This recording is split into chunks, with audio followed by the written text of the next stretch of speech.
So this is the dashboard. Here you can enter any link, google.com or YouTube link, and you see that at the bottom the link to your magic lead capture page is updated. So that's what you will share on your Facebook or YouTube video descriptions.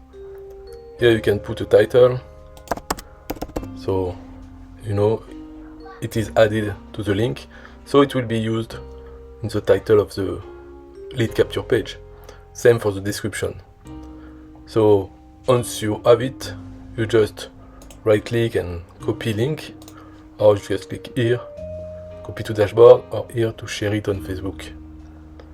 And this last link is just to reset your browser in case you made a test and you cannot see your magic lead capture page again, because of the system, you know, that asks the email address only once.